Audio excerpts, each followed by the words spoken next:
Savir Jain, an active allocator. I've been reflecting on some lessons I have learned in entrepreneurship in my small journey, and I thought I should share some of these with you. The first thing is it's hard to build something from scratch. So hiring the right people, raising dollar, finding the proper product market fit, building a brand, acquiring customers is hard work.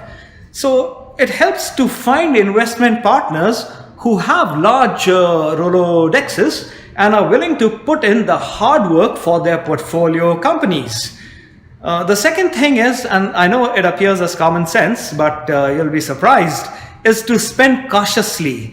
As a startup, you have to use your limited cash very wisely. The third thing is geography. The network value of being in a large city cannot be quantified in parlance.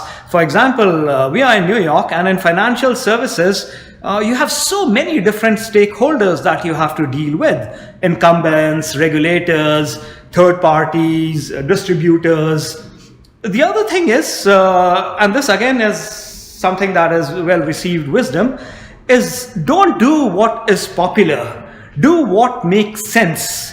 No matter what happens, if you ever stop trying or you don't believe in your convictions, you're never going to succeed or fail.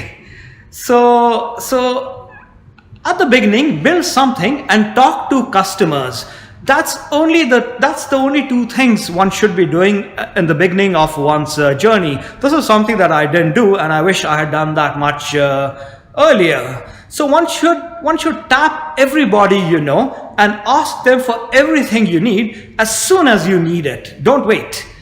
The space is pretty vibrant, and I see investments happening all over the place, encouraged by early success of some disruptors and drawn by incumbent firms, high margins, and failure to capitalize on digital technology. Venture capital is now flowing into digital investing startups, and these disruptors will use this money to capture sources of value for their customers, to raise awareness for their offerings.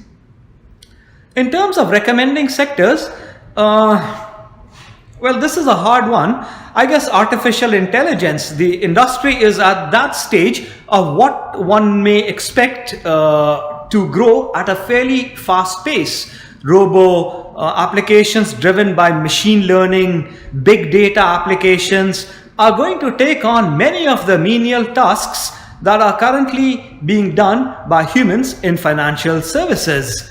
Blockchain, this can revolutionize part of this industry, and several central banks too are examining the potential for creating technology to deal with digital currencies. All of this can be used to put customer identities on a blockchain system. It can also be used for trade finance, insurance, insurtech.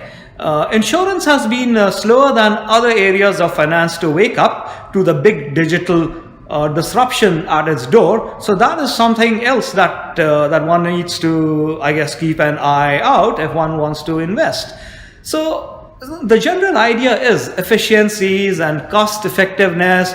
All of this is creating more customer oriented product offerings. There are many other things. Cybersecurity is here to stay. Wealth tech, the digital advice revolution that is afoot, where we are pretty active.